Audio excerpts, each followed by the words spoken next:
अस्सलामुअलैकुम नाजरीन, आप देख रहे हैं सूबाई रंग न्यूज़ और इंटरटेनमेंट चैनल और मैं हूं मोमना शहबाज। सबसे पहले नजर डालते हैं आज की अहम खबरों पर। मोदी के पास दो ही रास्ते हैं, अमन या तबाही। सूरत हाल बिगड़ने से पहले आलमी बरादरी को खबरदार करना चाहते हैं। पार्लिमानी वफ्द के सरबराह बिलावल भुट्टो की न्यूयॉर्क में प्रेस कॉन्फ्रेंस। कहा, जंग बंदी के बाद पाकिस्तान अमन का ख्वाह है। भारत इश्तियाल अंगेज बयानबाजी में मसरूफ है। मोदी को देखें तो लगता है नेतन्याहू की कॉपी है। मोदी और नेतन्याहू की पॉलिसियां खित्ते में अमन के लिए सबसे बड़ी रुकावट है। मसला कश्मीर का कोई फौजी हल नहीं, मुज़ाकरात ही वाहिद रास्ता है।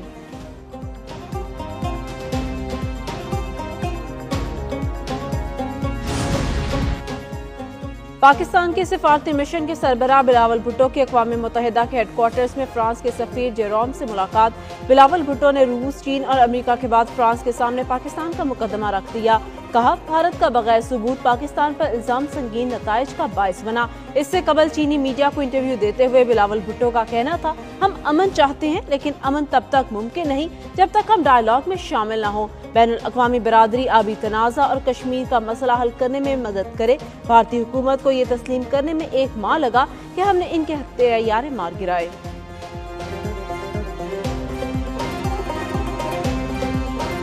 फील्ड मार्शल साहब ने मुझे उठाया और कहा कि वज़ीर आज़म हिंदुस्तान ने दोबारा हमला कर दिया है। उसके बाद जो दुश्मन को फिर अफवाज पाकिस्तान ने फील्ड मार्शल की क़यादत में जो जिंदगी का सबक सिखाया है वो क़यामत तक अब हिंदुस्तान कभी भूलेगा नहीं। बिल्कुल भारत को वो सबक सिखाया जो इसे कयामत तक नहीं भूलेगा। मोदी सरकार शिकस्त के बाद अपने जख्म चाट रही है। वज़ीर आज़म शहबाज शरीफ का जरगा से खिताब। कहा, मुल्क की तरक्की के लिए बड़े और कड़े फैसले करने हैं। खैबर पख्तूनख्वा को दहशतगर्दी के मुकम्मल खात्मे तक फंड्स मिलते रहेंगे। केपी में पुलिस को जदीद तकाज़ों से लैस करके नई फोर्स खड़ी करनी है। 2010 से अब तक खैबर पख्तूनख्वा को इंसदादी दहशतगर्दी की मद में 700 अरब दिए गए। वज़ीर आज़म का NFC अवार्ड पर जल्द इजलास बुलाने का ऐलान।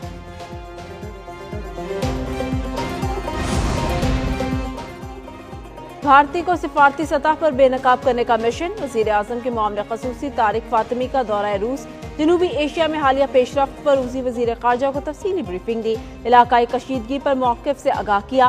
पाकिस्तान का रूस के साथ ताउन बढ़ाने की ख्वाहिश का इयादा। तर्जुमान दफ्तर ख़ारजा के मुताबिक सरगई ने दो तरफ़ा ताउन में पेशरफ्त पर इत्मीनान का इज़हार किया। रूसी वज़ीर ख़ारजा ने स्टील मिल्स और राबता कारी के मंसूबों को अहम करार दिया। रूस ने पाकिस्तान और भारत के ताल्लुकात की बेहतरी की हिमायत की।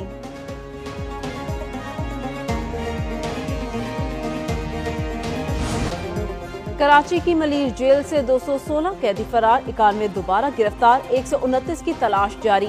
जलजले के बायस कैदियों को बैरकों से बाहर निकाला गया तो भगदड़ मच गई। 100 से ज्यादा कैदियों ने जेल के मेन गेट पर हमला करके इसे तोड़ डाला। पुलिस और रेंजर्स के दस्ते बर वक्त पहुंचे। जेल हुकाम के मुताबिक कैदियों के हमले के बायस 2 FC और 2 पुलिस एहलकार भी जख्मी हुए। हमले के दौरान 1 कैदी हलाक, 5 जख्मी हुए। जेल में 6000 से ज्यादा कैदियों की सिक्योरिटी पर महज 9 एहलकार तैनात। तहकीकात में सनसनीखेज इंकशाफात।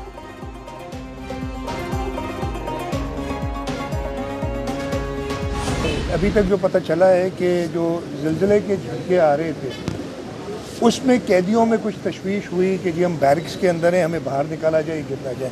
मेरा ख्याल है, अब अगेन मैं वो देखूंगा, मैं कोई जजमेंटल बात अभी नहीं करना चाहता, लेकिन इनिशियल थॉट यही है कि गलत था उनको निकालना।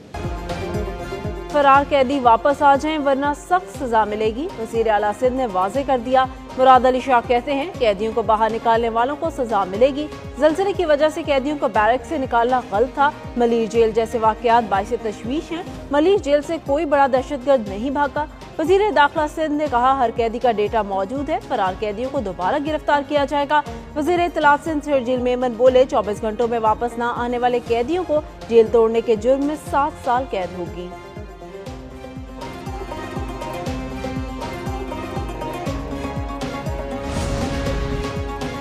कराची में जलजलों का सिलसिला ना रुक सका। जलजले के मरकज भी तब्दील होने लगे।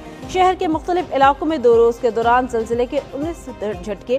जलजले के आखिरी झटके की रेक्टर स्केल पर शिद्दत 3.2 और गहराई 10 किलोमीटर रिकॉर्ड की गई। जलजला पेमा मरकज के मुताबिक जलजले का मरकज कोरंगी के जनूबी मगरिब की जानिब 29 किलोमीटर दूर था।